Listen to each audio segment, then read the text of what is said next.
So the second part of this, we're going to look at the Canadian illusion. And to start off, what we're going to do is break this down into breaks down to about three parts. The first part is construction of statutes. What this whole thing is designed to give us an understanding that to remove a lot of the fear of even attempting to read a statute or even looking at the law itself. I think by doing that, if we actually look at how they're built, I think I mentioned yesterday, statutes are not just written, they're actually built. They're built using specific rules, specific principles. So the first part, we're going to look at the rules of construction. The rules that the lawmakers must follow as they're creating one of these statutes. That'll blend into the principles of interpretation, which will give you the tools to be able to read a statute without, and try to get a clearer understanding. Because again, the main part with that, if you read a statute like a bedtime story and you operate your life on that, you'll live in a nightmare. Because what's in there, they want you to think that it actually applies to you. So our first part here is the construction of statutes. I think in order to do that, we need to go back to the formation of our country, look at the structure our country was created under, because that'll give you the base to understand how these statutes are put together. We looked at this yesterday a little bit, the British North American Act. This is actually a British Parliamentary Act that actually allowed the provinces to form together to create the federal government. Let's read the preamble again. Whereas the provinces of Canada, Nova Scotia, and New Brunswick have expressed their desire to be federally united into one dominion under the crown of the United Kingdom of Great Britain and Ireland, with a constitution similar in principle to that of the United Kingdom. So we already really discussed that a lot. We now know what that is and how that's actually separate from this document. So when we look at the BNA Act, they now renamed the Constitution Act, we're going to see that, again, it doesn't directly apply to us. What it is the rule book the government must operate under, and it's our duty to make sure they stay within the jurisdiction of their operational abilities. So I think the first part is, what was the intent? What was the need? You know, like statutes aren't just written because some guy had a great idea. Generally, it was like there's a condition going on in the country, something that they, say, here's a situation, let's create something to make a remedy. So here's the problem, and here's the remedy. Was there really a problem? Like when this was all being developed, there was four established provinces. Now each of those provinces took care of everything themselves. Right? They each had their own postal system, each had their own monetary system, each had their own military. So they incurred costs that were spread over independent, for the four that they each carried themselves. So they said, look, why don't we take all the things of common nature and create one entity to handle them all? So we have one post office across this whole country. So we can start seeing that the logic behind forming a federally united entity was there. So you could reduce the costs and make functioning the country a little bit better. So this is out of the 1950 Supreme Court ruling, Lord Nelson. I said that thing is full of gems within there. So Justice Botto said, what induced the Imperial Parliament to pass the Act must be found in the recitals of it in its preambles. Briefly in there, it indicated the desire of the provinces, Canada, which was Upper and Lower, Quebec and Ontario, Nova Scotia and New Brunswick, to be federally united under one dominion of the Crown. The expectation that such a union would be conducive to the welfare of the provinces and to the promotion of the interests of the British Empire. The necessity to provide on the establishment of the union for the constitution of legislative authority and to declare the nature of executive government. This desire of the provinces to be united and the conditions upon which such union was agreed by them had been previously expressed in the Quebec and London resolutions. So the negotiations for this had been going on for quite some time. Finally, to the point where it came together under the British North American Act. Now, in both the Quebec and London resolutions, he goes on to say, the system of government best adapted under existing circumstances to protect diverse interests of the several provinces and secure efficiency, harmony, and permanency in the working of the Union is a general government charged with matters of common interest to the whole country, and the local governments for each of the Canadas and for the provinces of Nova Scotia and New Brunswick charged with the control of the local matters of the respective sections. So you start to see in the reason we created this concept, Canada. So in the result, each of the provinces enjoying at the time within their respective areas exclusive and overall legislative authority. The way they would do it, they surrendered to and charged the Parliament of Canada with the responsibility and authority to make laws with respect to what was then considered as matters of common interest to the whole country, and retain and undertook to be charged with the responsibility and authority to make laws with respect to the local matters in their respective sections. Because the idea was, when we looked at it, there was Quebec, who had a French background, and Ontario had the English heritage background. And what happened, you had these two diverse philosophies trying to create a country together, which really helped say, okay, you can maintain your own autonomy, you maintain your own autonomy, but we'll still create another entity to take care of all the stuff we were, save us all money. So this is the system of government by which the Fathers of Confederation intended, and their intentions were implemented in the Act to protect the diverse interests of the several provinces and secure the efficiency, harmony, and permanency of the working union. So when you look at the intent of the formation of Canada, you can see it was really based on something that was quite logical, right? So the intent was very sound. Now when we look at the foundation and the structure, again, out of the same Supreme Court ruling, Chief Justice Renfrew stated that the Constitution of Canada does not belong to either the Parliament or to the legislatures. And he's talking about the B&A Act. It doesn't belong to the government. It belongs to the country, and it is there the citizens of the country will find the protection of the rights to which they are entitled. And that's a very important thing to really try to grasp and acknowledge and accept. This is our responsibility and our duty to protect and to monitor that.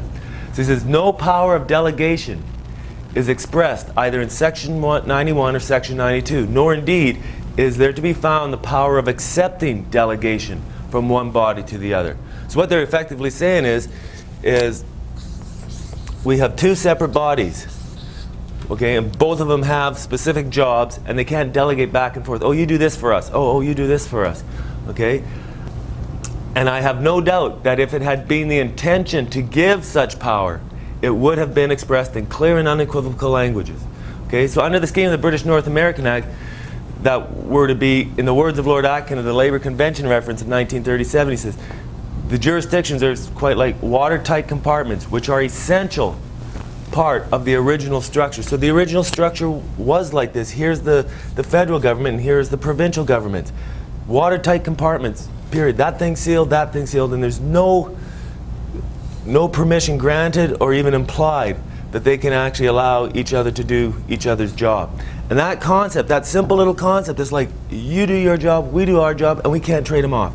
We really need to grasp that, because that is what, something's happening in this country where that seems to be dissolved. And that is really what a lot of focus of this is, to try to get some more clarity on that one concept.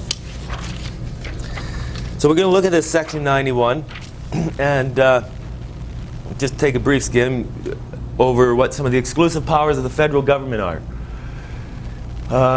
If we start looking here, it says, it shall be lawful for the Queen, by and with the advice and consent of the Senate and the House of Commons, to make laws for peace, order, and good government of Canada in relation to all matters not coming within the classes of subject by this Act, assigned exclusively to the legislatures. This is their list of areas that they're allowed to formate laws on, okay? And if you look at it, when you look at now that we know the intent was to create this entity, this body, and say, here, you take care of everything that's common amongst all of us. So we start looking at that. We have the raising of money by any mode or system of taxation. Now that in itself looks really broad when we just read it on its surface, but we're going to examine that a little bit over. But here we have the postal service. That makes perfect sense. One postal service throughout the whole country. Census and statistics. That was actually put in because of this arrangement, the monetary arrangement needed. But the military, the naval service, the defense, again makes sense. Quarantine establishment and maintenance of marine hospitals. Coin and currency, money, incorporation of banks and issue of paper money. Bills of exchange and promissory notes. Legal tender. Now, way down here, the criminal law, except the constitution of courts of criminal jurisdiction, but including the procedures of criminal matters.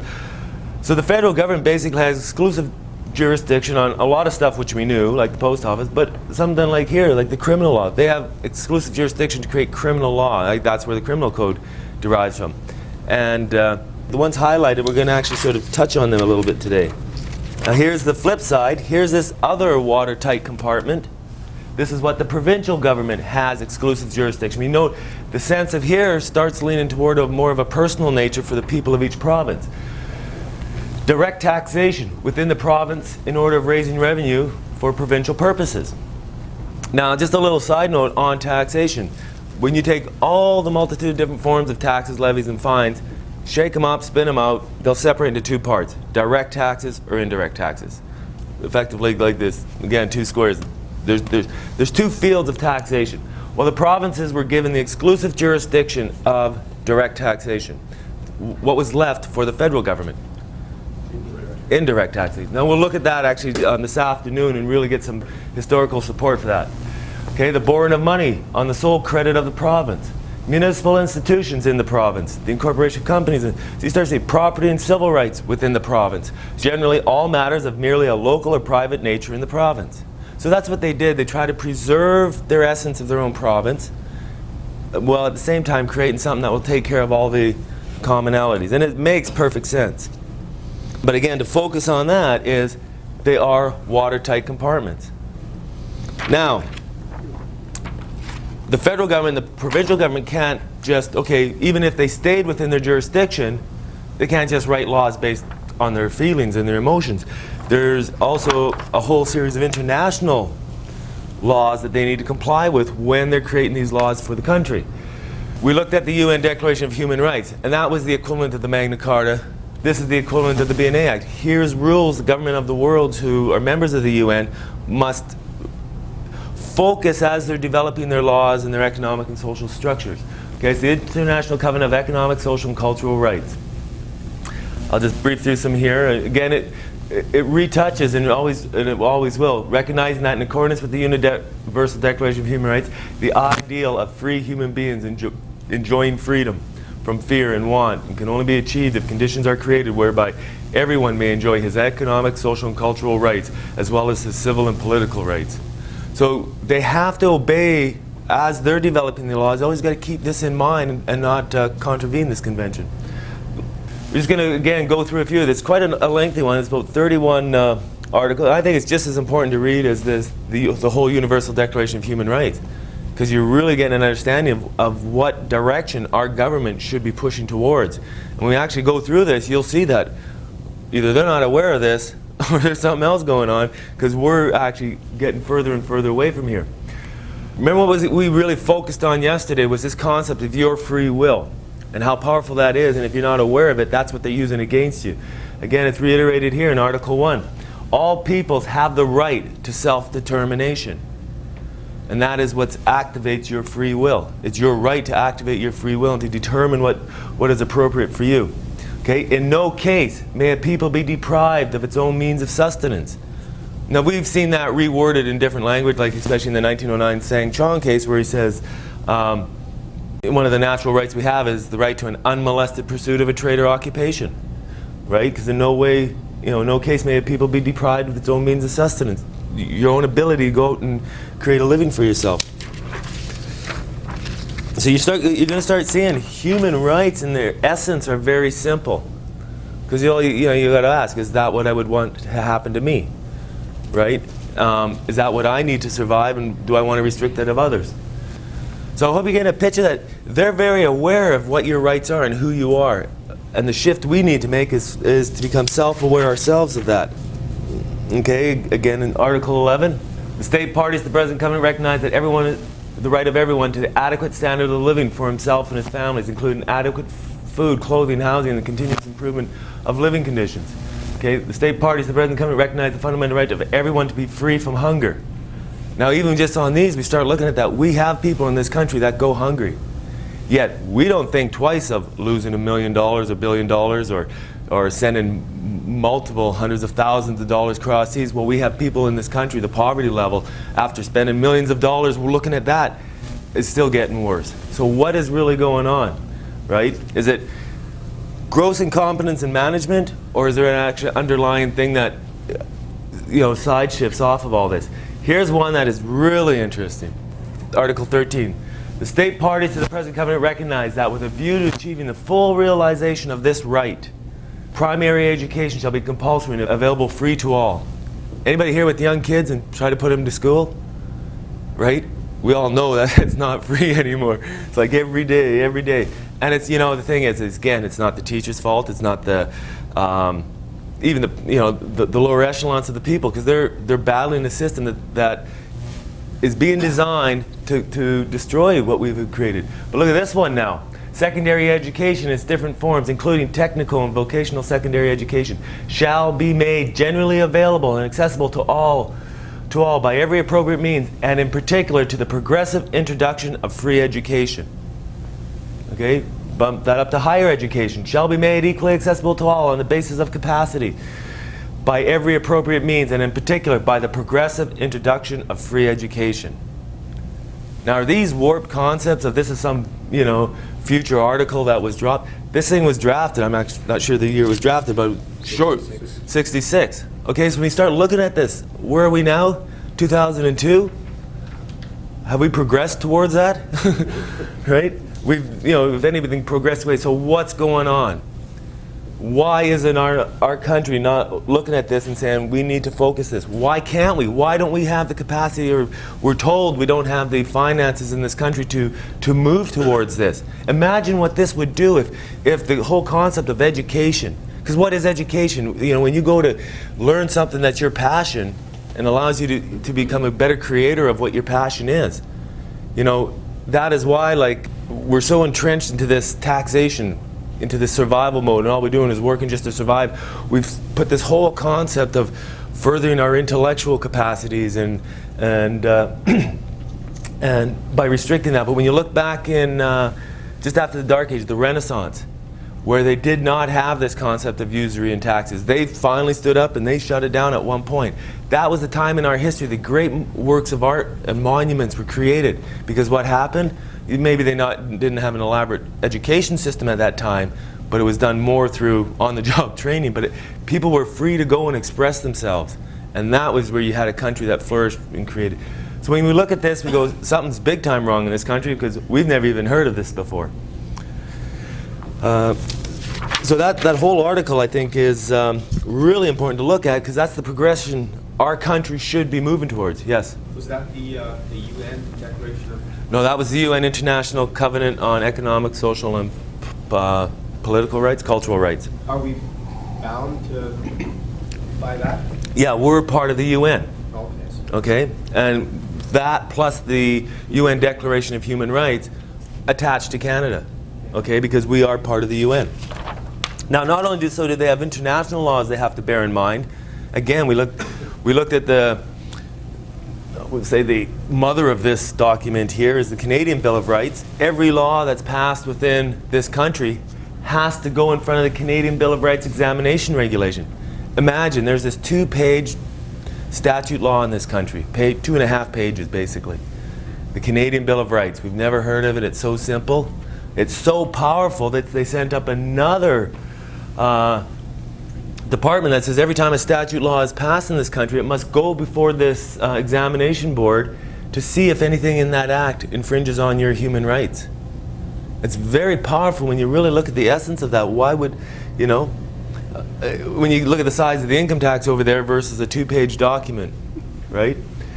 It says, in the case in every bill introduced or presented to the House of Commons by the Minister of the Crown, the Minister shall, which means he must, forthwith upon receipt of 2 copies of the bill from the House of Commons, examine the bill in order to determine whether any of the provisions thereof are inconsistent with the purpose and the provisions of the Canadian Bill of Rights. Okay, so it's very, so when we, because here's a big concern we were actually talking yesterday about Bill C-36. Well, we're really not going to understand what Bill C-36 actually ends up saying until it's passed, which we've heard it got royal assent, and until it finally goes through the Canadian Bill of Rights examination regulations. And then when it's produced, then we can look at that. And then if there's still something there we feel violates our rights, now this is the avenue that we move towards and say, look, this thing, how is this passed if this is violating our human rights? Remember that legal maxim, no act of law will harm a man. Okay? So that's a very impressive thing. So that's basically a quick overview of these rules of construction. So you get an understanding. They don't just sit there and write laws because they, I mean, that's how we felt with Bill C-36. Some guy sit there and wrote it out and said, here. They're not allowed to do that. I look at it as quite equivalent to building a house. You don't just run out there with a bunch of wood and start throwing it together. You get a plan, you follow the rules, and so when you end up with something that will stand, right?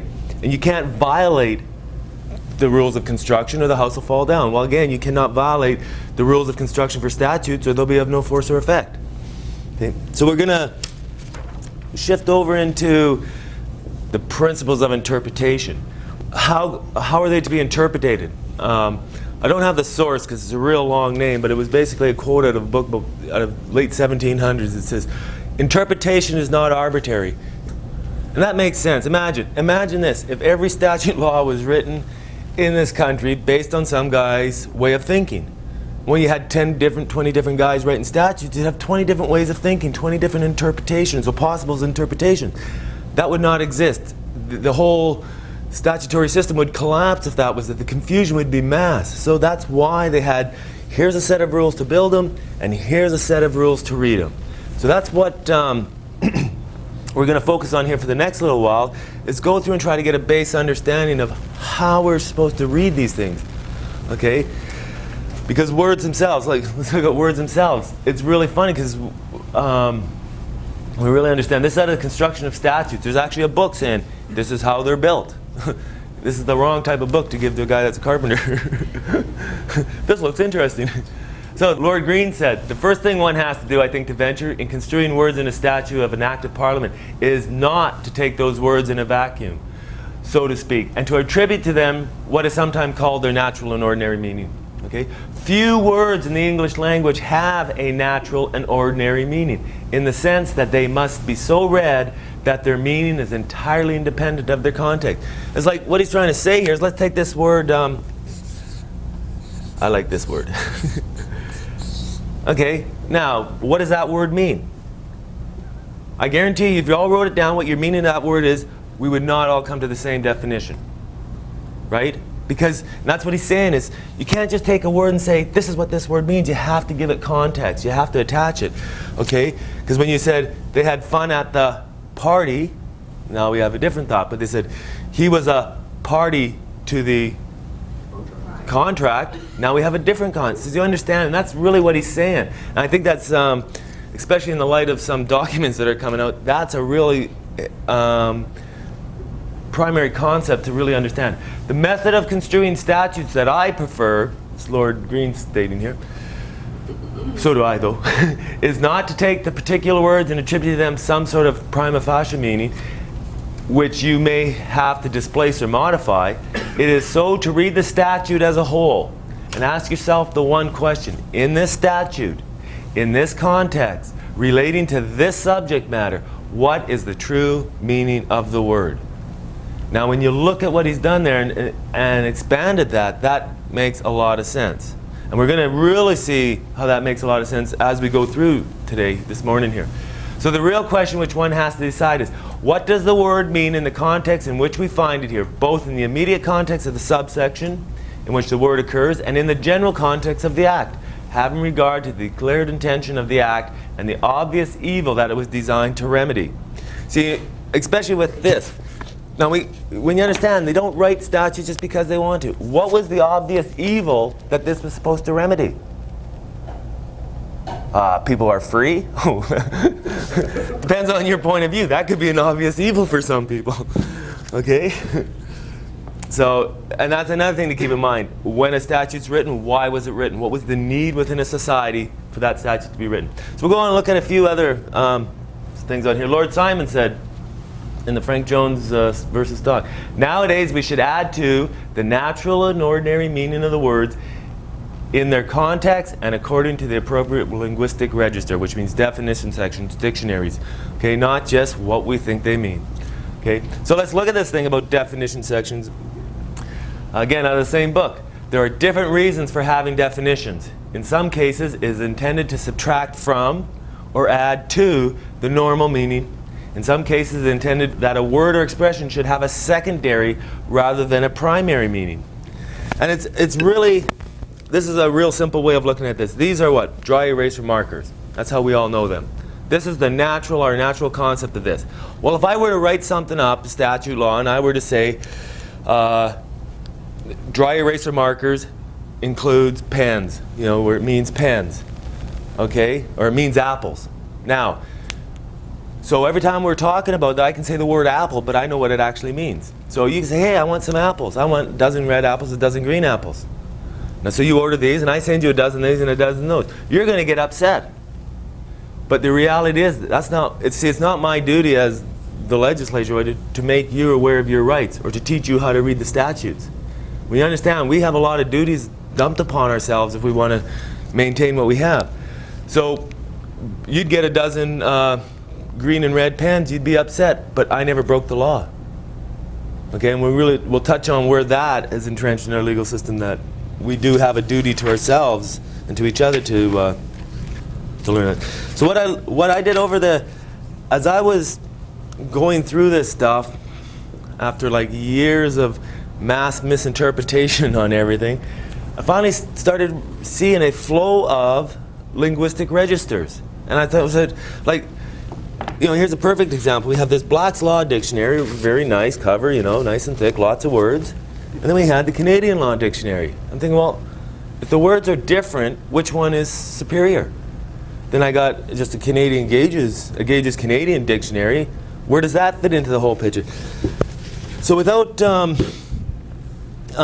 so just out of what I sort of felt, that there was actually a flow of authority for a source of a definition.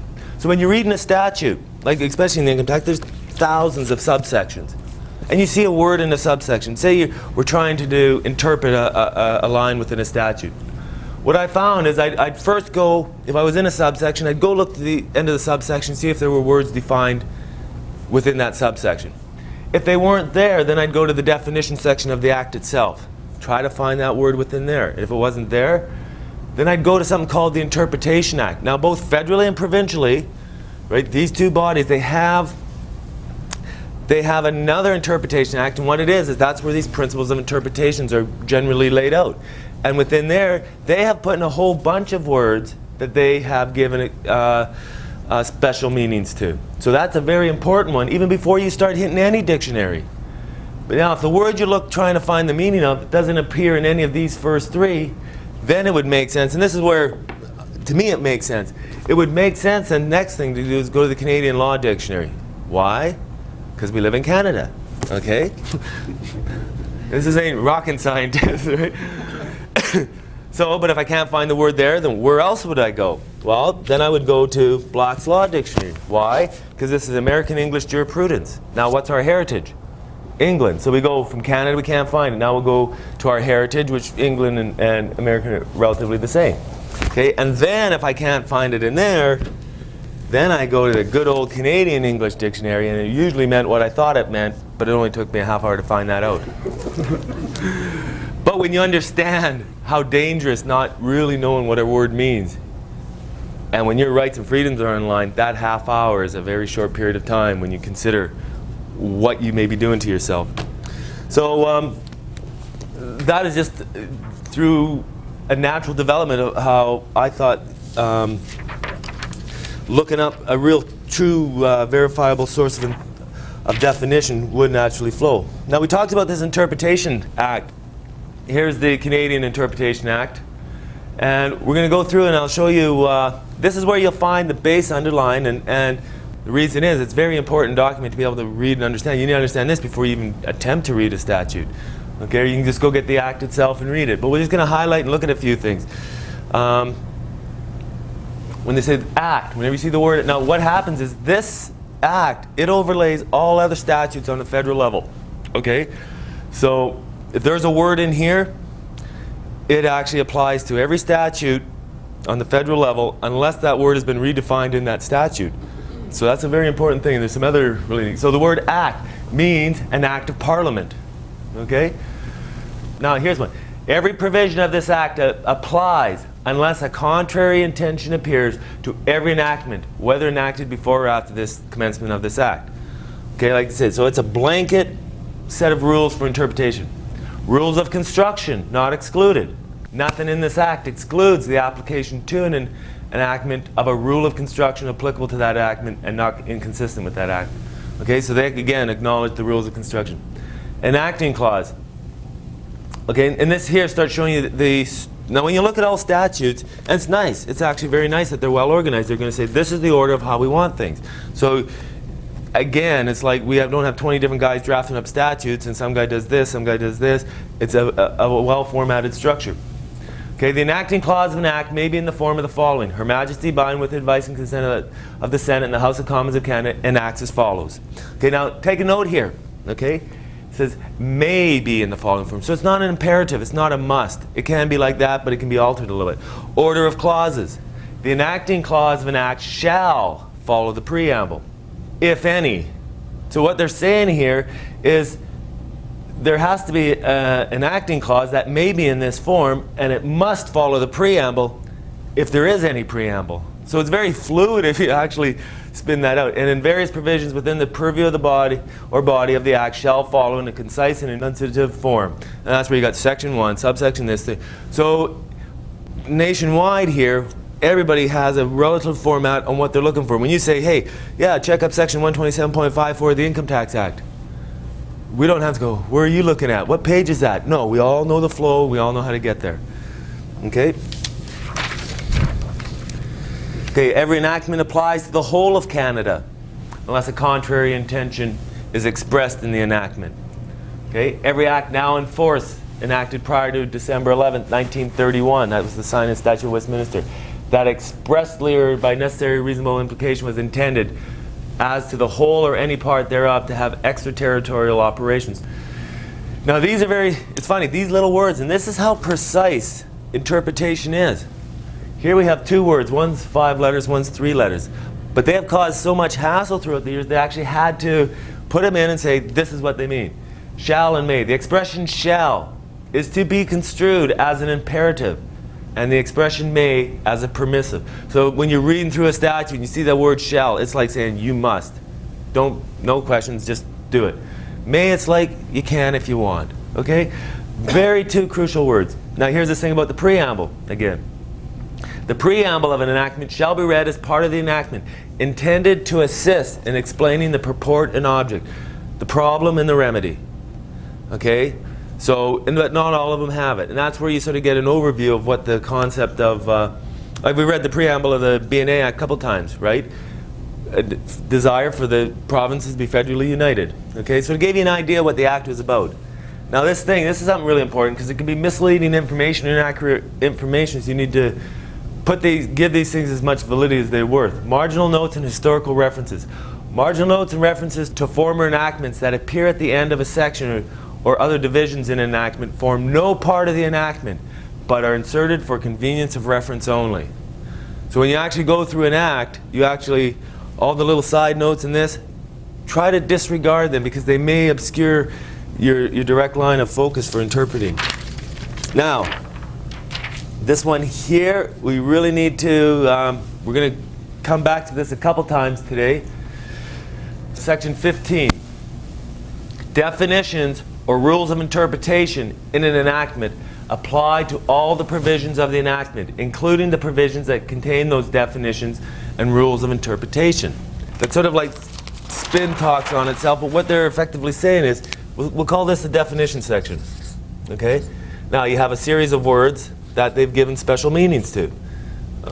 Okay? And then, but each of these words has 5 or 10 words that defines the word itself. Well, if this word here, okay, say if this word here shows up on this line, where do we get the meaning for this word? Do we go outside to a dictionary? No, we actually go and read this word, find out what it means, and drops that definition back within there. So they roll within themselves. So it's self-contained. Okay, and that's where the rule for that one is. Here's another one. The interpretation section subject to exceptions. Where an enactment contains an interpretation section or provision, it shall be read and construed as being applicable only if a contrary intention does not appear.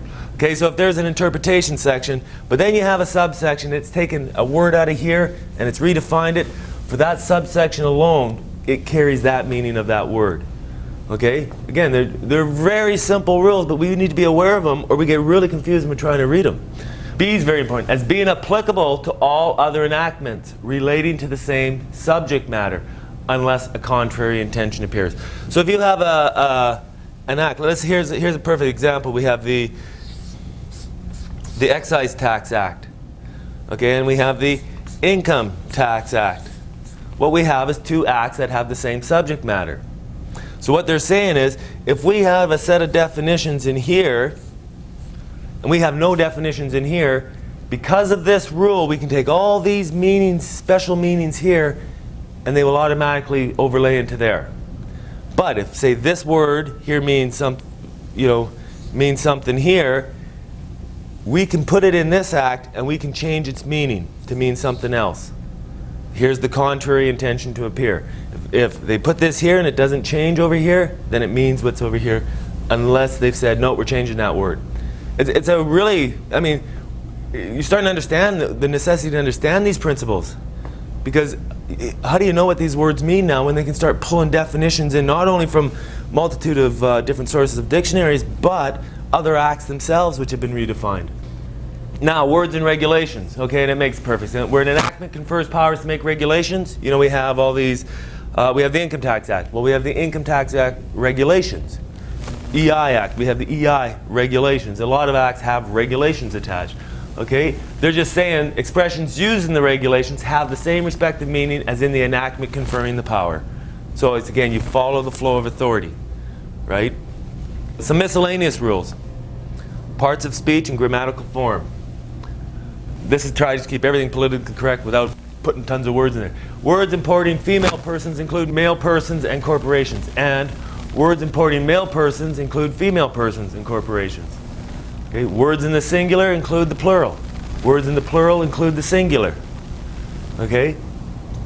For those of you who understand this word includes before we get there, you'll start seeing if this meant to enlarge, why would they have to repeat it but in reverse?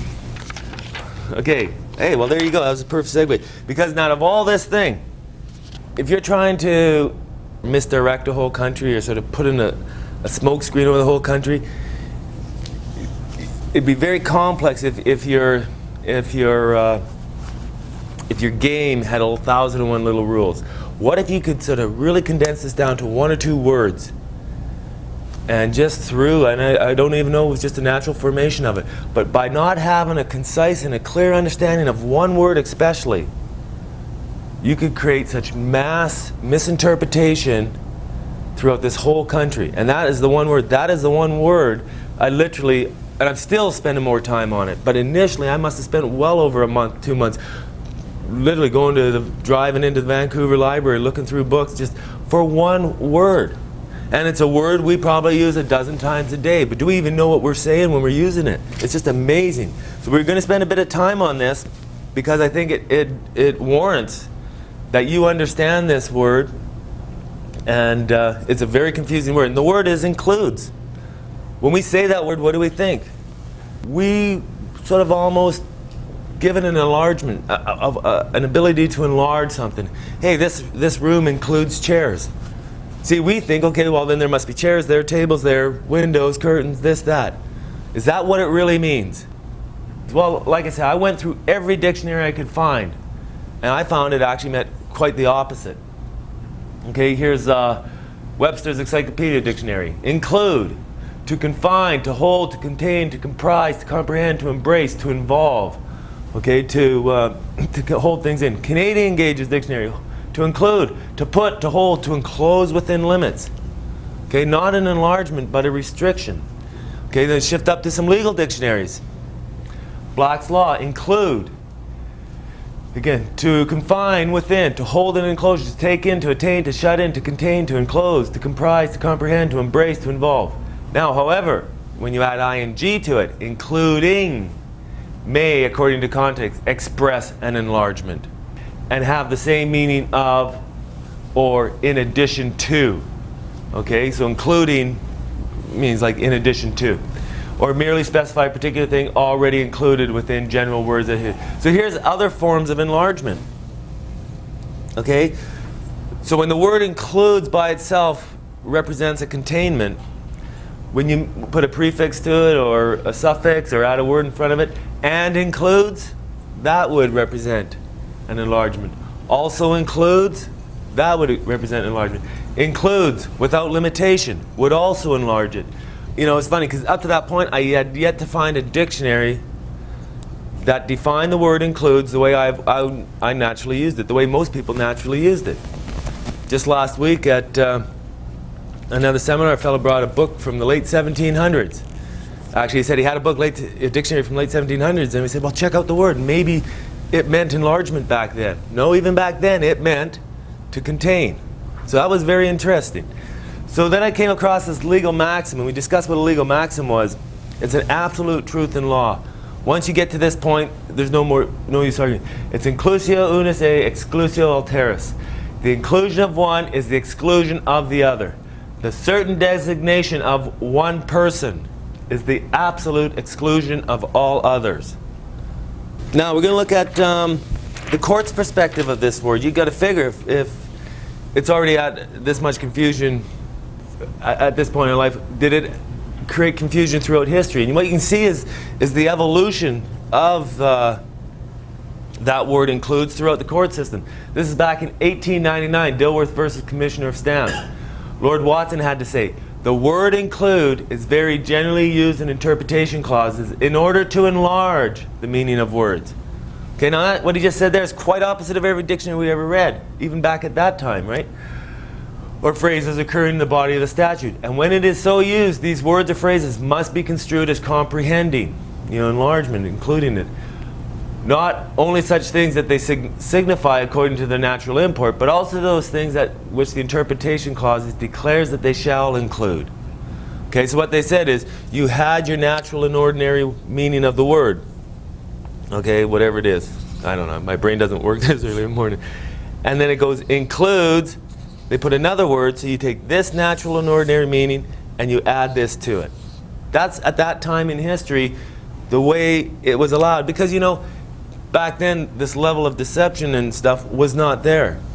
So yeah, you could write a statute because intent carried more power than what was the intent of the statute, right? So the manipulation concept wasn't there. However, he went on to say, but the word include is susceptible to another construction, which may become imperative if the context of the act is sufficient to show that it is not merely employed for the purposes of adding to the natural significance of the words or of expressions defined, but may be equivalent to means and includes, and in that case may afford an exhaustive explanation of the meaning, which, for the purposes of the act, must invariably be attached to these words or expressions. So what they're saying, we put a word in, we say it includes another list of words, that's it, period. Okay? So we jump that up to 1950. See how it evolved from there. Judge O'Halloran, citing the Dilworth case, conceded the possibility of the means and includes construction suggested by Lord Watson. Further forward in time, 1974, Kindred held that the word include there considered embraced an exhaustive list for the purpose of the act and is equivalent to mean and include and should be read accordingly. Now, as we see the evolution of that, we can now see that foundation for that legal maxim.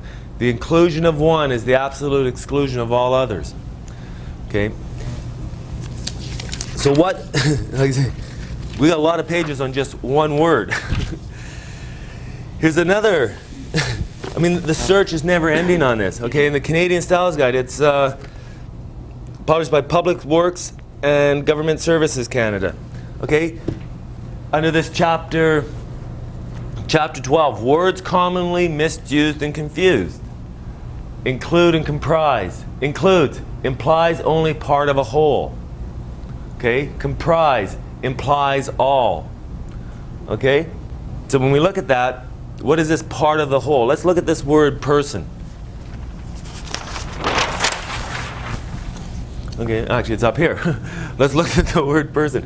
Our natural and ordinary meaning of the word, that's why I put it on here, of the word person includes, because now we know from yesterday, in law there's two types of natural and artificial. Okay, and multitude of different artificial, I think at least in the 20, 25, 30 of them. Okay, So it includes all natural persons and all classes of artificial. So let's take a look. We have humans, which is a natural person. We have a driver. We have a voter. We have an owner. We have a taxpayer. We have a citizen. We have an officer. We have a director. All different artificial persons with one natural person within there who has the capacity to represent all of them. Okay? So when we see the word includes, it says person, includes a natural person. So we look at the whole and we say, okay, it includes part of the whole. Okay, person includes an officer. We look at the whole, we say, okay, it includes this part of the whole. Okay, so it's a very confusing word, especially when we start trying to read it within statutes. You'll feel your whole body go into convulsions because it actually upsets everything that how we use this word. Here's just some samples. You can go throughout statutes, hit the definition section, and look for this. It was funny because through BC provincial statutes, I went through them all, and you could actually pick out the 4 or 5 different draftsmen of them. You could actually see, how would you say, personalities come out through the writing. Some guy went means includes, means includes, means includes, means includes. Some guy used includes for plural, means for singular. Some guy just went straight means, you know. It was quite neat. When you actually go through, you can see the human inside those words, who must have wrote them. So the Assessment Act, let's look at this. Now this is the act that gives them authority to charge you tax on your land and your property, which would violate the Magna Carta and everything if it was actually your property and your land. Land includes land covered by water. So they only can charge you property tax on land covered by water. I highly suggest you take a picture of your house on a sunny day, go down to the tax thing and say, look, you know, the act says you can only charge tax on land covered by water. It's obvious by the picture here. My house is high and dry, and you know I want my money back. Now you say, but see, and this is where you go, well, that must mean to enlarge it also, right? It doesn't say also includes. Now, if it was that simple, look at how, I mean, one more letter. Watch this. Would this not make a much clearer sense? Including land covered by water. Change the ES to an ING. We'd all understand that. There'd be no discrepancy. No one would confuse that. We all understand including would be an enlargement. Yet every dictionary you find places that word includes as to confine, to contain. So it's just that. Okay? It's now let's look at that. And what it says, okay, fine. I sort of looked at it like this, fine. Maybe all the dictionaries in the world says includes is to contain, but maybe they felt they should use it differently. So let's go throughout some statutes and see if they're aware of the confinement of the word includes. And I think in this one, the Land Act really clearly defines that. Construction purposes includes without limitations. So if they're saying that includes, the way they use it means to enlarge, then why would they have to remove the limitation on it?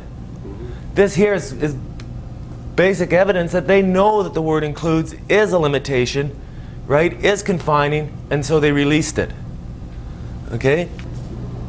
Minister. Now let's again give them the benefit of the doubt and say, okay, we'll take the word minister in its natural and ordinary sense of the word meaning. What does it mean? Some guy that stands in front of a church, right? A whole bunch of things. Oh, people that work in politics. So I mean, that's our natural and ordinary meaning. Okay? It includes a person designated in writing by the minister. So if this was an enlargement, we would go, okay, everybody that's a minister throughout this country, regardless where it is and what capacity, plus anybody else that's any other person that the minister writes in and says can do this. That would not make sense. Because in that case, you could go to your minister at your church and say, look, obviously you have some authority in the Land Tax Deferment Act. I need I need some release here on my property taxes. Now, let's evolve to this word, because this one, Motor Vehicle Act. What's an accident? Accident includes, which means it excludes everything else, an intentional collision. And again, you read that, you say, no, it can't mean that, it can't mean that. I mean, I fought with this word for months. Okay? But think about it.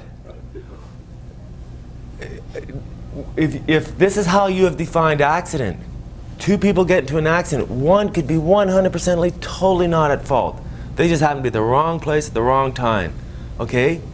yet that person still gets dinged with 10% or 15% or 20% of the accident. Because you've agreed to participate with the Motor Vehicle Act, you have said, yeah, if I get into an accident, it was intentional. If you want to add some support to this, go to the Insurance Act and see what the definition of accident is. It is an accidental mishap, what we thought it meant. So you're starting to see how this word, because of the way we think it's used, and they know how it is used, can start adding a lot of manipulation to here. The Municipal Act, land includes the surface of the water. Okay, so all land, according to anything that's in a municipality, is just the surface of the water. Now you start looking how the correlation is there. Okay, Municipality Acts, land, surface of the water, land covered by water. We're starting to see this really heavy essence on water, water, water.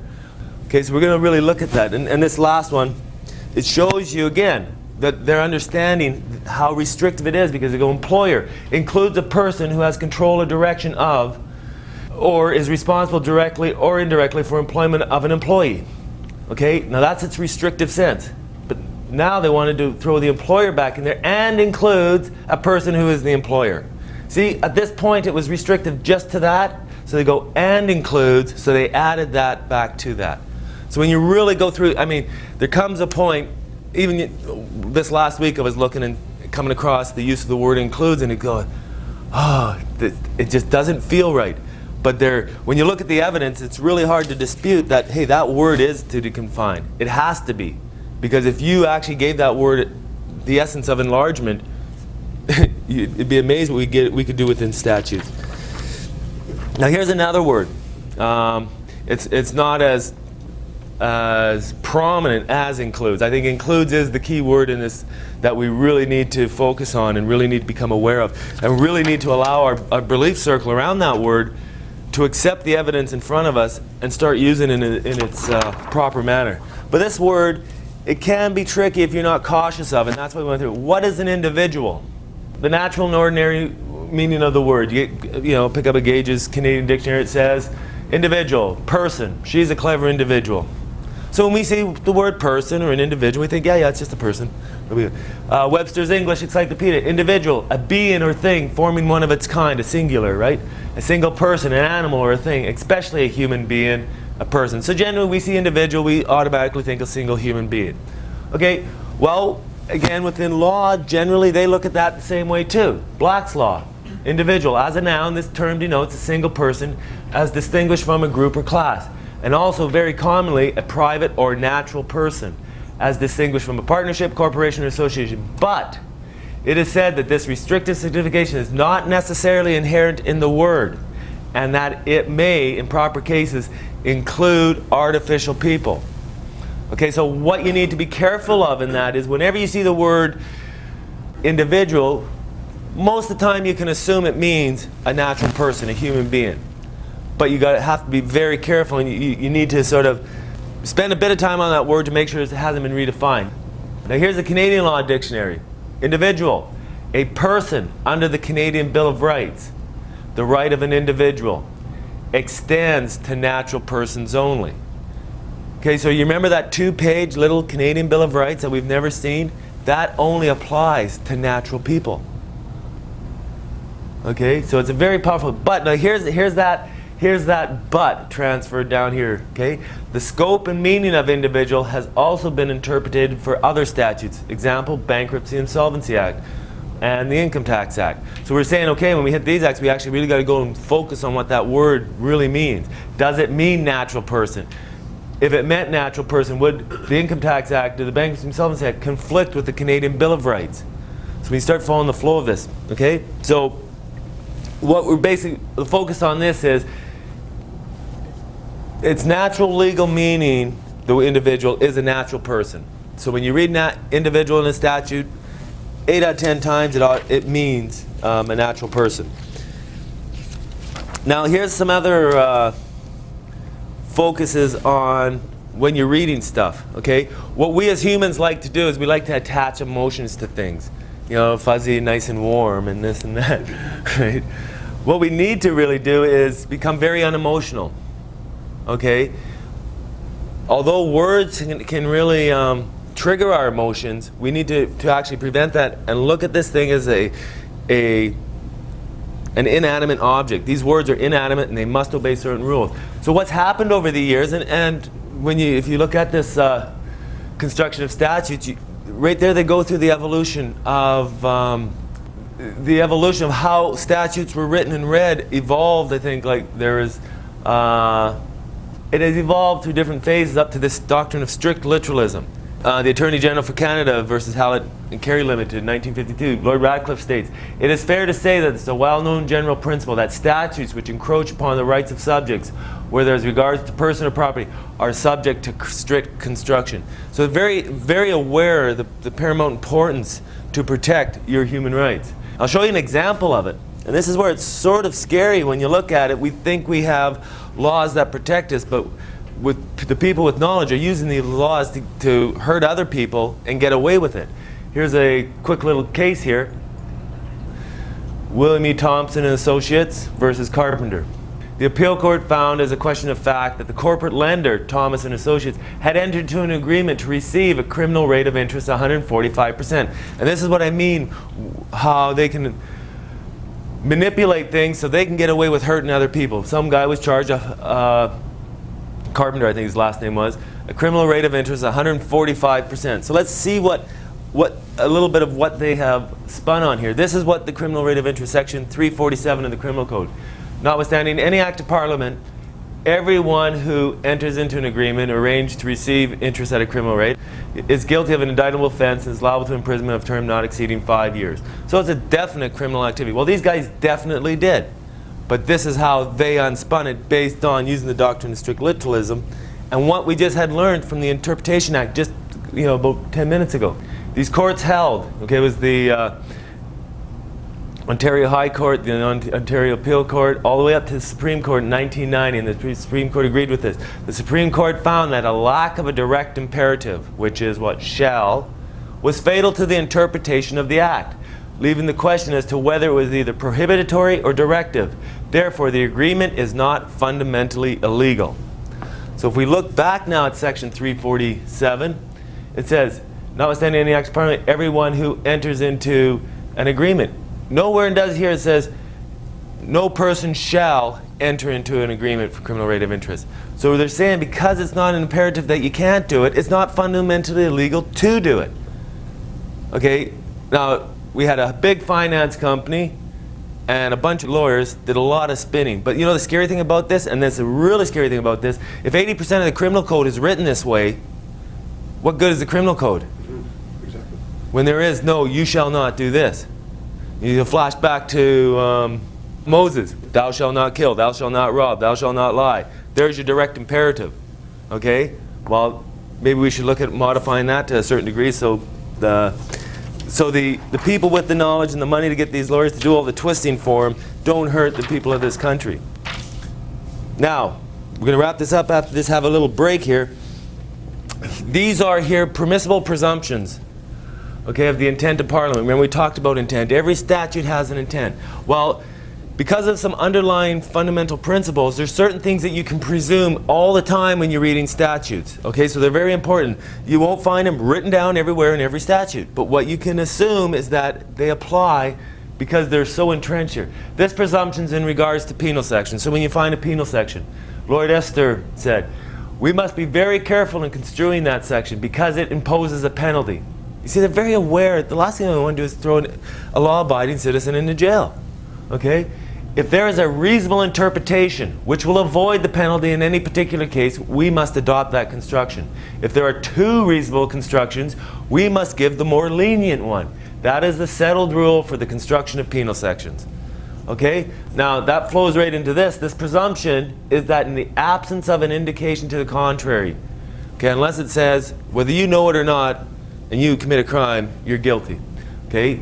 You have to know. It says, mens rea, a guilty mind, is intended to constitute part of a crime. So a crime is a two-part scenario. It's a guilty mind with a guilty act.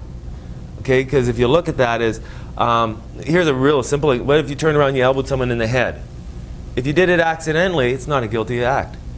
Right? Because there was no guilty mind attached to it. Okay? But if you did do it on purpose, what's that called? Assault. So you see that with the absence of a guilty mind, it is not a crime. So this has been established through the years in numerous cases, from 48 to 52, 57, all the way up here into 1998 in the GST tax court for Consolidated Canada contractors, which upheld the principle established by the tax court of Canada in the Pillar Oil Field project of 1993, that mens rea is an allowable presumption because of the penal nature of the section. Okay? Number 3, this is the ultimate most important thing. This is the foundation you need to read statutes on, and always bear this in mind while you're reading, because this is very important. It's a very important permissible presumption is perhaps the most frequently invoked, or at least has the greatest range of applicability. This applies all over. Is the presumption against interference with your vested rights, your natural rights. Using the statute that declares the intention of Parliament is the Canadian Bill of Rights.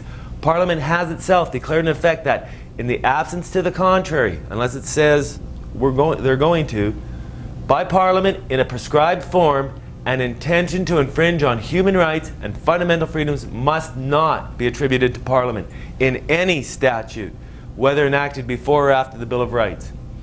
Section 1 goes and recognizes and declares the existence and continuation of these rights and freedoms. Section 2 provides in effect that every enactment, either by Parliament or a subordinate authority, in the absence of a declaration to the contrary, be so construed and applied as not to abrogate, abridge, or infringe any of the rights and freedoms recognized and declared in Section 1. So one effect of the Bill of Rights is to prescribe a firm rule for the resolution of the conflict between the Bill of Rights and another statute. If the conflict is between the Bill of Rights and another statute, the Bill of Rights must, in all cases, prevail over the conflicting statute. So when you understand this, we're going to spin back here.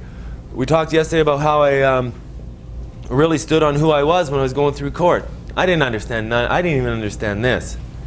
But that shows you the power of a natural person within this, and the respect that Parliament, by law, will obey to protect your rights. Because when I made it in there, however I did it, it showed up in the transcript, there is an order that you're a natural person. And that is why, a couple lines later, she says, sit down, don't worry. She knew and I didn't, but this is what she knew. That, because remember what we just learned, the Canadian Bill of Rights applies to who? Natural persons only. She knew, she put an order in that's who I was, because my paperwork got in order, and she knew, above all, that the Canadian Bill of Rights, which would apply to me now, will prevail over anything in that Income Tax Act. That's how simple it really was, but because we're so used to this whole confusion, the legal system, and that's the legal system. I was looking for the lawful system, what was right. Okay, so we're going to have a break here and come back and start using this information to reveal the illusion. Let's take what we've just learned this morning and actually start applying it and see what we can actually see develop by learning to read and being able to read statutes with a little bit better clarity. Okay, let's have about a 15-minute break. Okay, so what we're going to shift to now is take everything that we've learned and try to reveal if there is an illusion here. Use what we've learned and really rely on our reasoning, our capacity, our ability to reason instead of just form an opinion based on what we've been told. Okay, this is the Interpretation Act. We've looked at parts of it before. We're going to go into this area called the general definitions. Okay, section 35.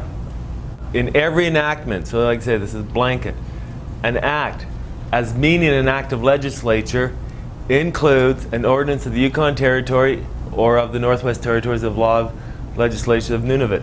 Okay, now here comes that word includes now. Meaning an act of legislature would not have been just as easy to go including, to enlarge it. So when you actually look at the simplicity to add including, which would clear up a lot. So either they're not that smart and they don't know how to spell, or they're very smart and they know exactly what they're doing and rely on our ignorance to perpetuate something here. Canada, let's look what Canada is. For greater certainty, includes the internal waters of Canada and the territorial seas of Canada. If we take our understanding of the word includes, we say, well, all Canada is then is the internal waters of Canada and the territorial seas of Canada. That doesn't make sense. Okay, but when we add, bear in mind, a lot of stuff that we have been reading up to now has been calling land the surface of the water. Okay, land covered by water. So it's really heavy focus on water. So what I want to do here is try to draw a picture, and I'm not a good artist. I've been trying to use some computer or get some overhead that was done, but let's assume this is the territorial seas over here, territorial seas over here. So Pacific, Atlantic. Now let's read this and draw a picture exactly what we're reading. For greater certainty includes, okay, the internal waters of Canada. So we know Canada has a whole bunch of, major bodies of water, so we'll include those and include those. That's all it includes. It excludes everything else. Now, but again, let's not assume that we know what all these words mean. Let's take a look at the word Canadian waters. Includes the territorial seas of Canada and the internal waters of Canada. So it's the exact same thing, just flipped in order, and they've removed the for greater certainty. Okay, you got to understand is what they're running short of ink, so they're really trying to condense the word. You know, I mean, when you look at that, you got to say, okay, try to get into the head of who's writing this and why they're using the words that they're using. Okay. Again, let's look at some of these words. We think maybe we know all those words. What if they've redefined something? Here's the one, internal waters. In relation to Canada means the internal waters of Canada is determined under the Oceans Act and includes the airspace above, bed and subsoil below those waters. So all these things that we thought internal waters meant, it means those. It's just stated there. You go to the Oceans Act and it talks about these bodies of water. But now there's two types of internal waters. In relation to any other state means the waters on the landward side of the baseline of the territorial seas of the other state. So now, if this is Canada, and we've excluded all the actual true bodies of water, we need to look at this other type of internal water in relation to any other state. Now, state's not capitalized, so it's not a person, place, or thing, so we're looking at it as condition. So in any other condition means the waters on the landward side, which is the low tide line, of the baseline, low tide line, of the territorial seas of the other condition.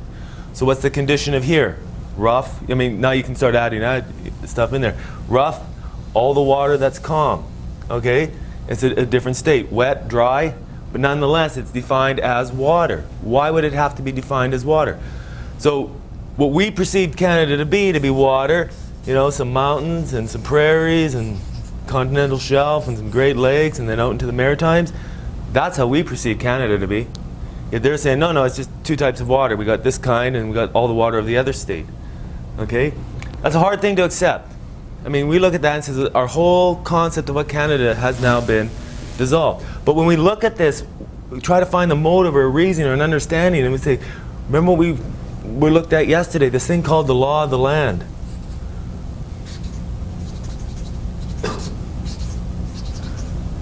Okay? Where does that apply? On the land. Well, I think a lot of us have heard this thing called admiralty law. Now let's see how artistic. Oh, needs to have some draw. Where does admiralty law apply? Okay. Now the difference between admiralty law and law of the land is law of the land. It's pretty good, eh? Okay, I zoned out there for a minute. I really got into it. You see how we need unique people with creative abilities? So when we look at that, maybe we say, okay, admiralty.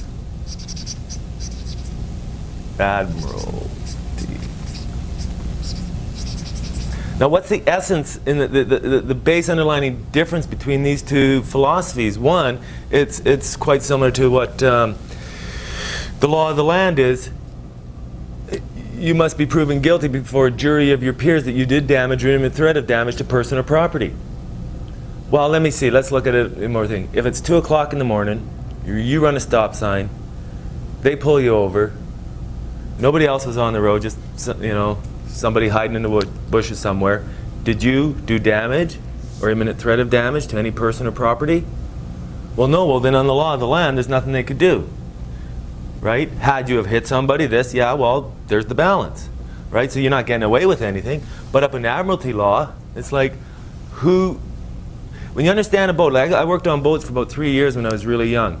and you understand that the need for this formation, because on a boat, the seas get rough, you got to make snap decisions. You do not have time to pull together a jury and everybody have a nice discussion, and right? Somebody has to have the ability to sit there and say, do this, do this, do this, do this. The captain is in command of that boat. Well, when you create a country creating like that, where no longer do you have this concept of jury of the peers, one guy can sit at a bench in front of you within that jurisdiction and say, you know, you do this, you do that. Right? You're guilty or you're not guilty. Totally violating the law of the land, which is biblical principles. One man cannot judge another man. So you start seeing a need for a shift into this.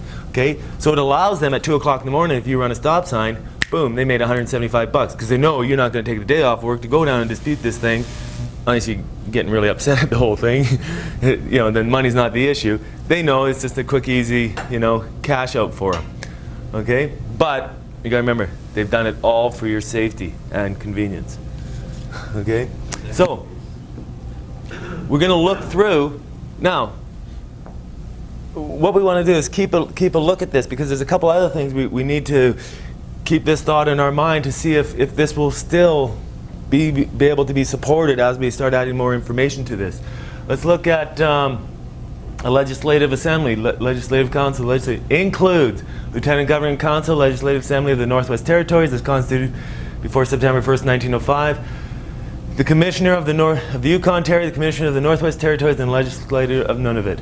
So we have yet to hear of any relationship to a true province. Why is that? Well, remember what happened in 1931. The provinces were given total control over this land. BC, Alberta, Saskatchewan, Manitoba, Ontario, Quebec, and then the Maritimes. So the only thing that was left was all these territories. Well, when Canada, at that time, the territories were just, you know, vast land. Canada was not given eminent domain. It was never given a chunk of land that it could set down, build a building on, as equivalent in the United States, where there's Washington, D.C., District of Columbia. That is Washington, or that is United States, that hunk of land. Well, Canada was never given that. So over time, I think it made attachment to the territories, and there is its eminent domain. That can carry a little bit of weight when about 3 years ago, a magazine, I can't remember the name, I was sitting in the pizza stand reading it. Yellowknife was rated as the #1 city in Canada to live in. Now, people that live in the Vancouver area is going, what do you mean? Let me look at the beauty we have here, look at the temperatures, look at the weather. But Yellowknife, for some reason, it was given the highest rating. The reason is there was a phenomenal amount of governmental money, actually taxpayers' money, dumped into Yellowknife. And why would they do that? You know, if you look at Yellowknife on a map, what is around there? Okay, traditionally it'd be like you're mining, you're logging, those industry-based things. No, it's a very high governmental-based city. And that's where a lot of money comes. So a lot of money goes in to provide the amenities and the conveniences and the comforts of the rest of the more civilized areas with higher population. So again, hard things to accept, but let's just attach ourselves to them as theories then and see if we can build on this, see if this thing will attach to there. Again, in the Interpretation Act, person or any word or expression descriptive of a person includes a corporation. Okay, it doesn't say, now here's the thing, person or any word descriptive of a person including a corporation. Why didn't they use including? Because then we would all know that would include all kinds of people, including those guys. Okay, or maybe it's because they're not law of the land, they don't really want to talk about natural people, and they put everybody up here, they create all these artificial entities that are good at running boats, and they try to get these people from down here to represent them and drag them off the law of the land. Okay? So unless that word's redefined, the Interpretation Act of that word carries full force and effect. Now province, now this is in the Federal Interpretation Act, so province means a province of Canada. Well, what is Canada now? So there's provinces up here. Forget, we haven't yet found these ones yet, so provinces of Canada, because we now can look at what is Canada, and includes the Yukon Territory, the Northwest Territories, and Nunavut.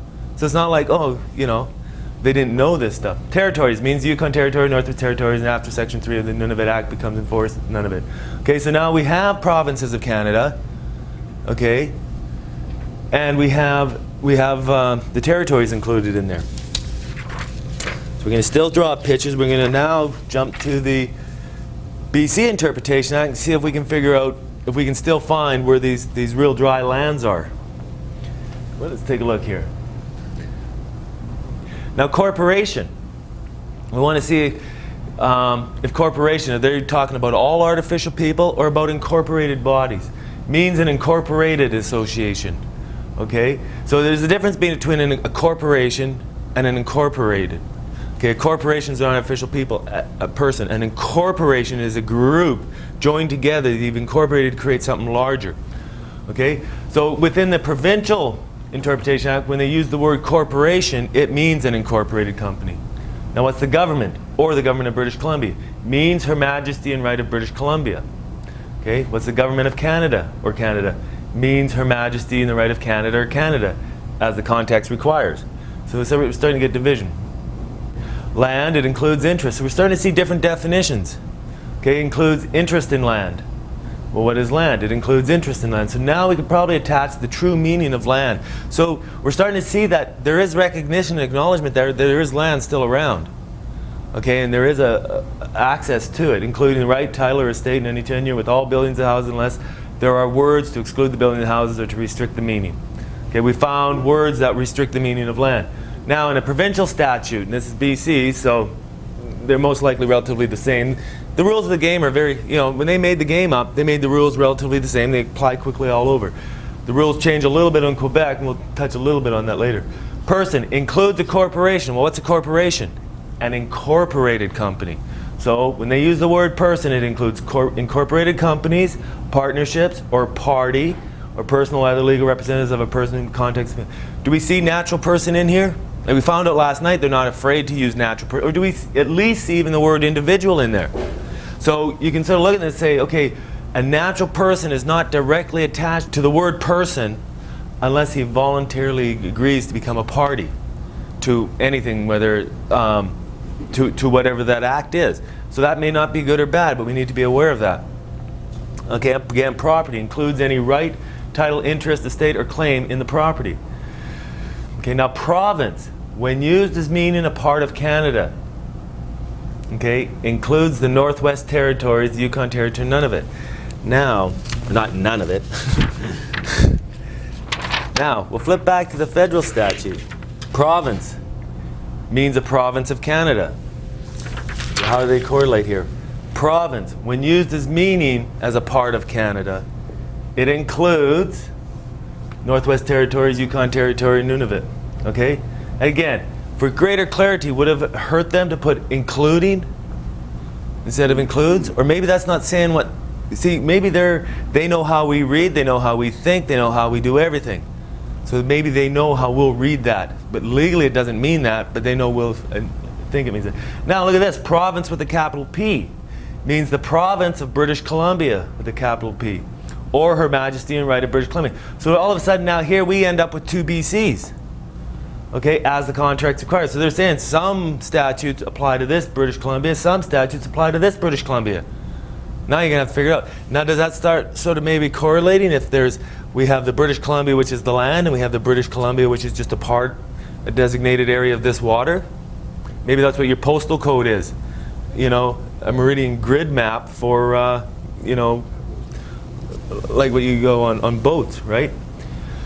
So we're going to look at that. Right includes a power, authority, privilege, or license. Okay? So we're going to try to build on this. I think when you're going through and looking at this stuff, asking questions, creating theories, I think that's the start of everything. You look at anything that's been discovered or found or researched, it all had to start with a thought. And when we I think by attaching, creating something initially as a theory, it releases that fear of being wrong because you're in the process of learning and process of growing. Now, we saw that capitalization of the word province. We went into this Canadian Styles Manual, Chapter 4 on capitalization, Section 4.2, geographical terms. The generic term, such as city, county, state, or province, is lowercased when it precedes the proper name or stands alone, unless it is used in a corporate sense. Okay, the natural recognition. Here's the city of Vancouver. You'd pass English if you wrote like this. Province of British Columbia, District of Chilliwack. In school, if you wrote like this, you'd pass. If you actually wrote like this, you'd fail if you're talking about, find the proper nouns. Unless you told, no, these are corporations. See, the City of Vancouver, capitalizing on the C. The Province of British Columbia, capitalizing on the P. The District of Chilliwack, capitalizing on the D.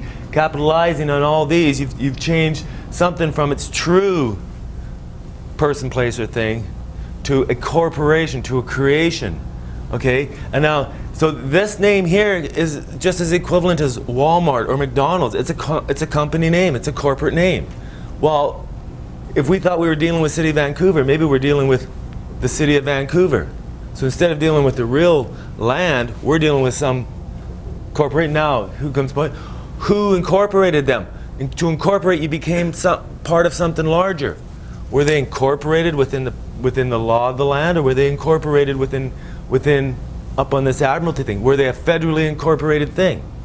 The reason we raise that is because a lot of stuff's happening in this country, and this may give some clarification. Let's go on the baseline that these might be federally incorporated, which means they're part of the federal government now. They're not. There's no attachment to the province at all anymore. So we think we live in BC, but we say we live in the province of BC. We actually say we're living on this boat, and its name is Province with a capital BC. Okay, let's follow that as a theory and see if there's any support for that. I want to come back to this as we shift out of that. Because here's where some, remember what we learned right at the beginning of this. Exclusive jurisdiction, watertight compartments. They cannot enter into agreement or delegate back and forth powers. Well, let's start finding out. This stuff like this starts making go, Revenue Canada, federally incorporated thing, to collect Ontario sales tax at Ontario border crossings. Now we have a federal government doing work for a provincial government. Here's the question: where did they get the authority to do that? And this happens all across the federal government also collects GST and all Canadian custom points entries to Canada. So it's happening all across Canada. Where did they get the authority, without violating the 1950 Supreme Court order, to enter into agreements like this for one entity to do work for the other entity? Okay. Here's another one. This happened now. Happened in 1962, the tax collection agreement for all the provinces. I'm not reading it. Right. Okay, but take a look. Here's the key thing. Remember what the judges at the Supreme Court said. You have 12 years to get the house in order. For you guys to get out of their jurisdiction and you guys to get out of their jurisdiction. From 1950 plus 12 is what? 1962. When you use that as a pivotal point to find the creation and the need for an illusion, by 1962 they had to get something into place so that they could still continue with their game. Because I really believe before that it was a direct tax. And they were infringing on provincial jurisdictions. In 1948, Premier Patella standing up there saying, we would never have had to borrow 1 cent if it wasn't for you, the federal government, from invading our jurisdiction of direct taxation. So they knew, there was guys, no, they just didn't. So 12 years to create and spin another game. Well, if you create a federally incorporated province or big boat, right, and you tell the people they now live up there, and now you have, say, here's the biggest boat, okay, the federal government, and they have all these federally created little boats. Now, if they entered into agreements with each other, okay, would that be unconstitutional? Would that violate a Supreme Court order? Okay, but if this federal government entered into an agreement, tax collection agreement, with the real province, would that be unconstitutional? They would be violating the Supreme Court order. Okay, again, my theory. But let's look at it. Here's the continuation of this on this side. Canada as agent of the province. Where did they get the authority to act as an agent for the province? You understand? They do not have the same capacity you have. The judge says, you know, they have limited capacities, and that's all they're allowed to do. So where did they get the capacity to say, hey, today we're going to do this? But notice what they use the word province. Capital P.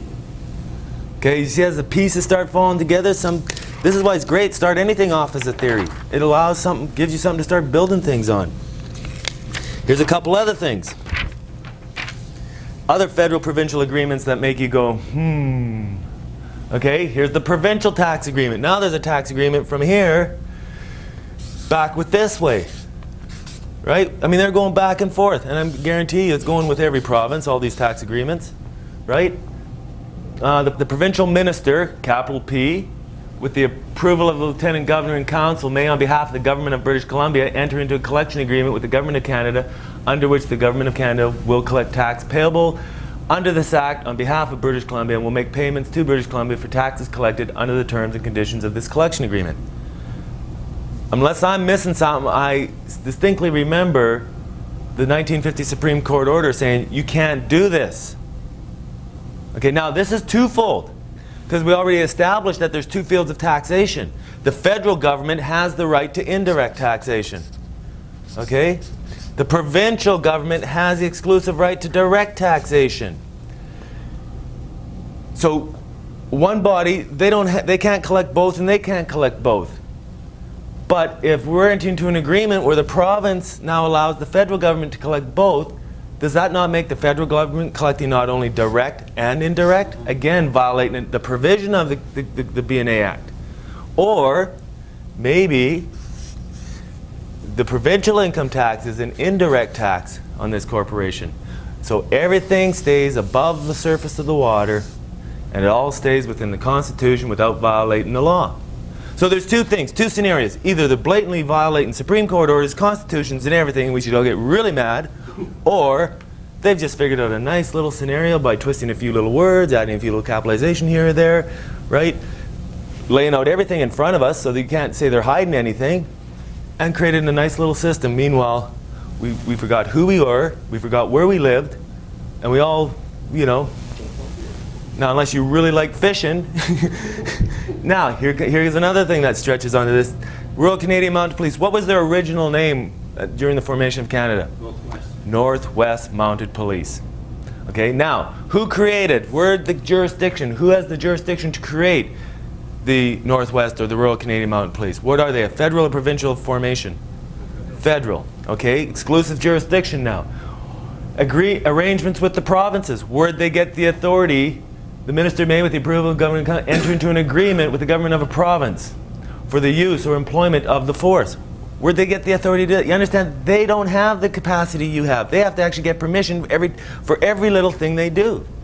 So, again, the same thing is, we now have, and this is where you start looking at, and this sort of correlates with what happened in court. They actually had to take us from Chilliwack, which has RCMP, into Abbotsford, which has its own police force. So, maybe there are still a few little pockets of provincially incorporated cities. Chilliwack just happens to be a real small boat. A federally incorporated city. Abbotsford's down here, it's a provincially incorporated city. And because when we went to court, a natural person has his rights. One of them is to right to his own court, and I didn't want to go on the boat. I did not want to cross that bar. I was adamant. I literally told the judge, I'm not going across there because I step across there, I'm on your boat, you're the captain of the boat, and you make the rules. I worked on boats, and I realize and I respect the authority that is needed in that. But I get seasick really fast now. So we're looking at that and say, okay, what happened? Literally, I went through what they did. I mean, they were willing to rent us vehicles, pay our gas, drive us down, do whatever to get us into court.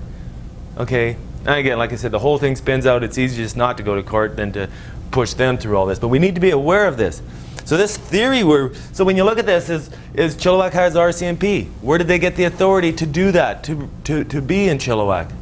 And the only real scenario is if Chilliwack and other cities like Surrey, if we go through from the Fraser Valley, we have Chilliwack, RCMP, so most likely federally incorporated. Abbotsford, their own police force, most likely provincially incorporated. Surrey, what does Langley have? Its own or no? Surrey's RCMP. Langley's RCMP. New West. Now here's another correlating factor with that. Chilliwack has 0 courtrooms that do not have a bar. Okay, I've checked everyone. I've checked from here to New West. Abbotsford, 5 courtrooms, 4 have a bar, 1 does not have a bar. That's the one we went in. The day we went in, they put a nice little Canadian flag, unmolested, on top of that little courtroom. Langley and Surrey, 15 or 14 courtrooms, all of them with bars. New West, 47 courtrooms, one of them without a bar. You realize, because the people don't know who they are anymore, what's the need to really have one? But by law, we should keep one available just in case one of these humans show up. Can you explain what a bar is? A bar, it's all that decorative stuff that goes across. And it can be very elaborate, and usually they are, because they're very proud of their ornate creation. You know, think of the money they're pumping through there, right? They're very proud of it. Or even to the simple extent of something sticking out of the wall. Just a very visual, defined gunnel of a boat. That's how I envision it. Okay, and usually it has, you know, they don't have the ramp anymore. There's not much water around it, but it's the essence of what they've done. It's a representation of the Admiralty thing. And that's why up here, common law legal maxims don't apply. Down here, one of them is no act of law will harm a man.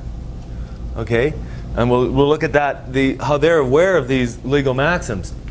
So much for the words exclusive jurisdiction. But we need to understand, maybe they're not breaking the law. Because there's only two possibilities here now. And both of them we need to do something about. Can we dissolve this illusion with the ballot box? Okay? We need to really consider that. I think to start with that, you know, do we need to replace what we've known as politicians for statespersons? In order to answer that question, we need to understand what these words mean. Webster's Collegiate Dictionary, politician, a person primarily interested in political office for selfish or other narrow, usually short-sighted reasons. Remind you of anybody? Statesman, one versed in the principles or art of government, especially one actively engaged in conducting the business of government or in shaping its policies. One who exercised political leadership wisely and without narrow partisanship. Okay, we did have true statesmen throughout this history. Actually, just recently, I don't know her name or nothing, but she was from Alberta. She got elected, walked in, sat within the parliament, and got up and left. She realized there was nothing she could do. She was a woman of high integrity, and she dedicated herself to get into the position to help, and realized, you're not going to do it for me. It's too perverted in there. So do we have to try to recreate a whole new system, or is there something that knowledge and education can actually change if we can move beyond that? So let's quickly look at the Elections Act.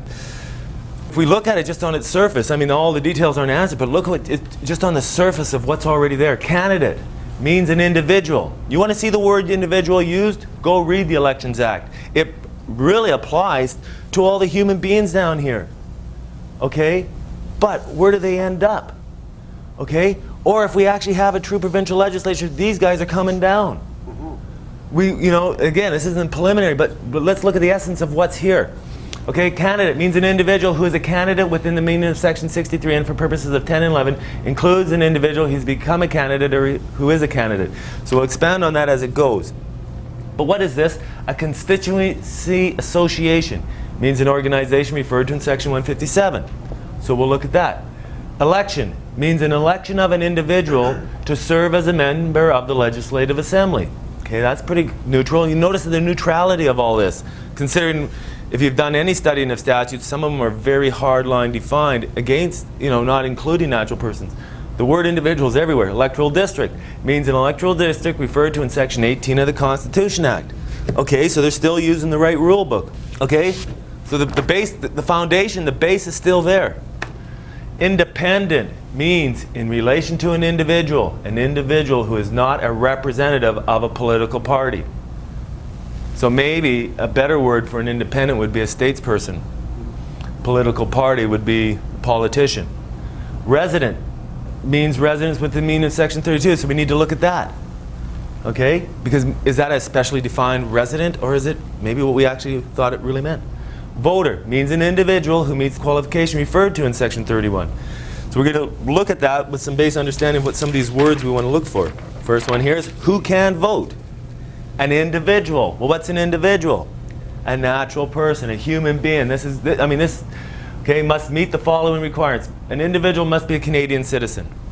There is nothing wrong with being a Canadian. I've yet to see any attachment. It'd be a very big problem to be a Canadian citizen if this book included a Canadian citizen. Okay? But it's not a Canadian citizen. When you look at your passport, and here's sort of a, it's not verified, but it's quite unique when you see it. You've all filled out applications. You're probably very familiar where it says first name, middle name, last name. Okay, but then every once in a while you come upon a document that goes given names and surnames. Well, this guy has a first name, middle name, last name. I have a given name by my parents, and I have a surname, which is my family name. So maybe that's a distinction upon applications that we can actually watch for. If you check your passport, it says surname and given names. Okay? So maybe some clue there that we can actually expand upon. The individual must be 18 years of older. Great. The individual must be a resident of British Columbia. Again, this word residence. Notice this, must be a resident of British Columbia, not a resident of province of British Columbia. It says you're not only looking for what's there, but what's not there. Rules for determining whether an individual is a resident. Now this is really nice. The following rules apply to determine for the purpose of this act, so they're restricting it, place an individual is a resident. The individual is a resident of the place where the individual lives and to which, whenever absent, the individual intends to return. Is that quite neutral? So, yes, we know the Latin root of resident is thing identified. Okay, fine, but if that's the definition they're going to put here, but if they're going to put this definition, that is what an individual has in relation to this act. So it's very open on who can vote. You have your age restriction, is what we actually thought it was. See, the illusion isn't everywhere. Okay, so who can run? Who may be nominated? To qualify for nominations as a candidate for office as a member of the Legislative Assembly, an individual must be a Canadian citizen. Not a bad thing. 18 years of older. Okay, makes sense. We should actually bump this up to what, about 28, 29? Anybody with teenagers? Yeah. Have been a resident of British Columbia for the last 6 months immediately before the individual becomes a candidate. Again, so it's very open, right? It's designed for human beings to work. Now, when all that procedure follows through, do we end up having to elect somebody that must follow party lines, will no longer listen to the people? Or can we elect someone that will actually understand who they are and what's really going on and represent the people that voted them there? And before we look at that, I want to look at this one here. And you thought your vote counted. This is what we feel what's going on in here.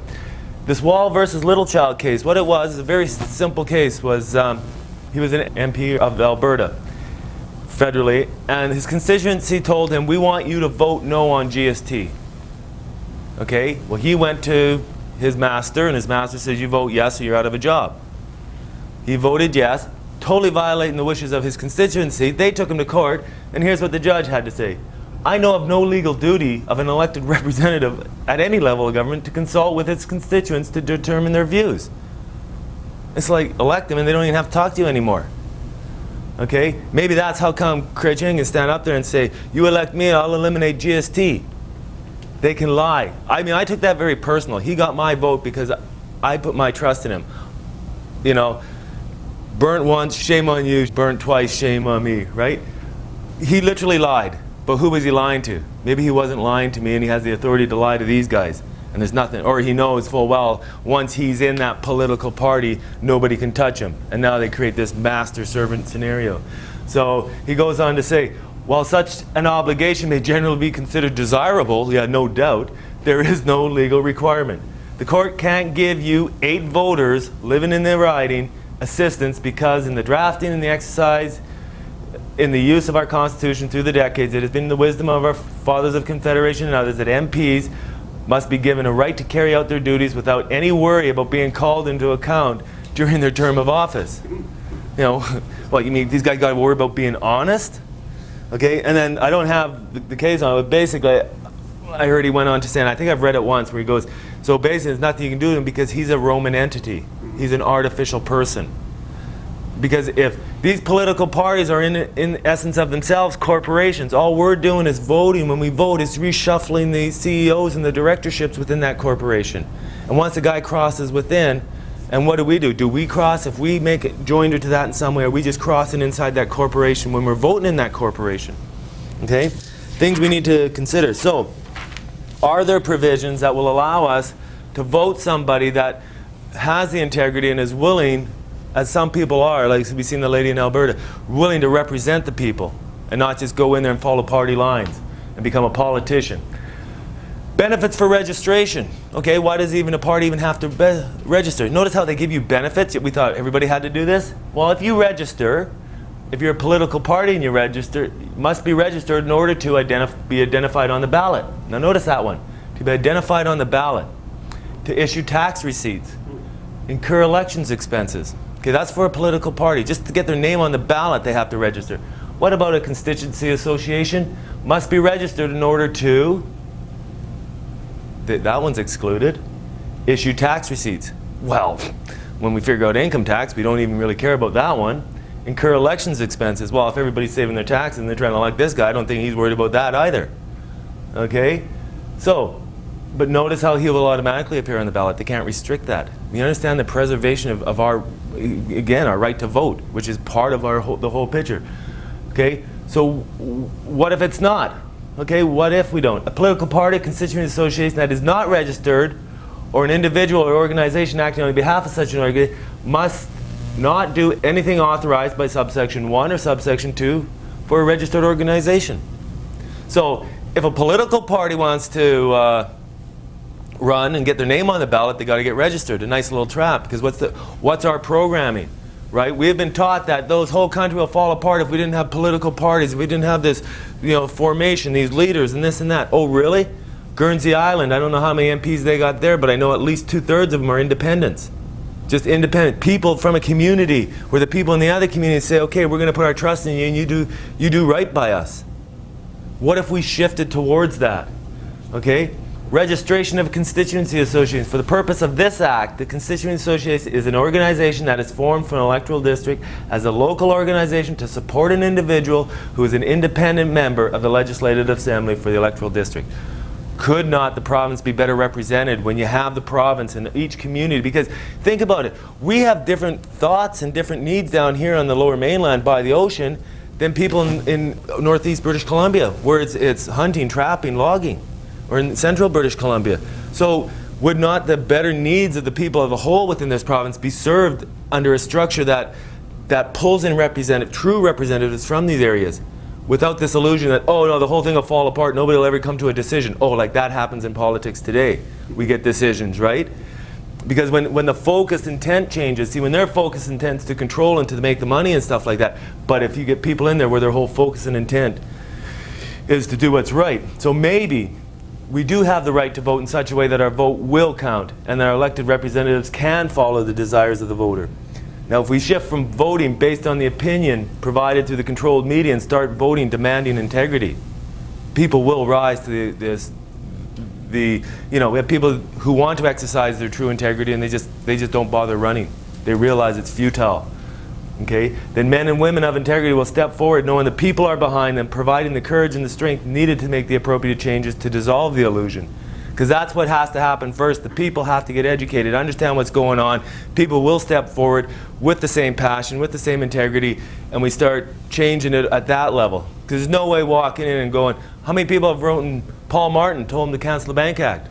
Probably hundreds of thousands, right? And the next course, he gets his usual preamble that he puts out to everybody. Oh, we can't do this because of that. And we never question it. We'll never change it from the top down. They have too much to lose. We have to realize what we're losing, make the change to start changing it from down here. So in order to, just want to touch on this before we just, Here's a copy of Schedule 1, an application for provincial voter. A couple things we look for when we're starting to become more aware and just following. We have this little here, surname and given names. Quite interesting, that correlates with individual, okay? But, look at this. Print in block letters. No, they didn't call them capitals, but we know what they mean. So what have you just done to yourself if you did that? Or did you do anything? I mean, this is in the early stages, but when you start looking at it. Social insurance number. Why do you need a federally incorporated social insurance number to be part of a provincial document? When you understand exclusive jurisdiction, why do you need the crossover? Right? Okay, but it's voluntary. Like anybody reads the small print anymore, right? So you got to look at that. It starts raising a lot of questions on here, okay? Because when you go get a lot of other government documents, they don't use surname, given names, right? Last name, first name, middle name, because they're talking to him. So things you need to look at, and I only had 4 or 5 days to do that, so we didn't figure it all out. So what we're looking at here, and this sort of sum this whole thing up, why would there be a need for that creation of that? And I think when you understand what their motive may be, and when you understand what's happening in this world, we have a beautifully created country. We have a country that has equal division of powers, exclusive jurisdictions, and they can interlock. Well, from the people's point of view, that's a beautiful structure. From somebody who wants to control, that's the worst thing you can ever have. How can you have control when you're just one of 10? So what you needed to do is have this top-down power structure from they to a federal government. And again, everybody in the federal government has no concept of all this. All you need is a few. Remember compartmentization, right? Then you get these federally incorporated provincial governments. So you eliminate this law of the land, you eliminate human rights unless they actually ask for it, right? And you have this whole world, this whole country of created and controlled entities. What's missing here? Human beings, okay? So nobody can make you inferior without your consent, for all were created equal. And if you look at the true flow, we created those, okay? They have no real power. They only have it through the fear and the ignorance that we have. And as long as we remain ignorant, they'll just prosper.